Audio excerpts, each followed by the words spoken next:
Andrew Bridgen is almost a lone voice in politics and even across Britain in talking about excess deaths and the long-term effects of the vaccines that were, let's be honest, forced into the population both in Britain and in Australia and in New Zealand. And that's why he's on the show tonight. Andrew, welcome back to the show. Thanks for having me. Can you, I'm not sure you're at liberty to explain how you got your hands on this data, but if you are, please do so. And also tell us what you've got. I was approached through intermediaries a couple of weeks ago, and I've spoken to a whistleblower. There may be more than one whistleblower, to be honest, but one's come out so far. And he maintained that he was working for the New Zealand government. He'd been tasked to set up a data set to allow him to monitor and pay people for the vaccinations. And the data set that he built up and managed, while it had got the names of all the individuals in New Zealand who've been vaccinated, their date of birth, when they were vaccinated, what they'd been vaccinated with, which batch, which vaccine, where they were vaccinated, the name of the vaccinator, obviously for paying them. And interestingly, there was a column at the end which was date of death, if applicable. Even the New Zealand government think that probably, when you're sadly passed over, you probably don't need any more vaccines. Yeah, well, that's one way to save money. I mean, the whole thing is shaping up to be one of the most sinister acts by any government, or a global act by all governments, it seems, that I've ever witnessed. Now, tell us what you can read into this data. Firstly, are there any patterns in the batches? I know there's a lot of speculation about whether or not some batches are worse than others.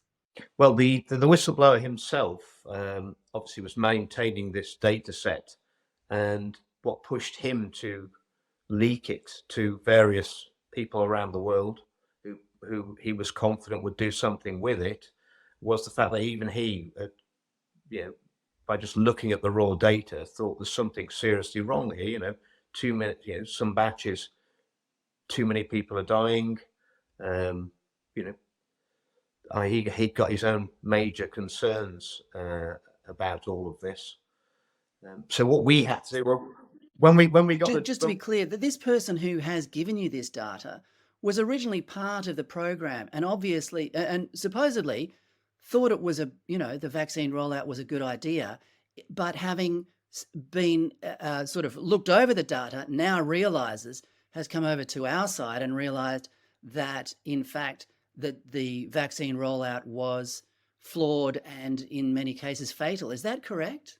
Yes, that's what he thinks. Looking at the data, that this needs investigating, and the information that he was the custodian of, he thinks that should be in the public domain because people need to see this data.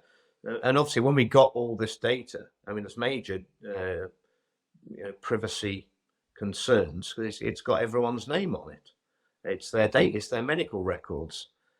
So what we had to do first of all, before we could have it analysed, is we had to anonymise all the data, take all the names out of the people who've been vaccinated, and also the names of the vaccinators.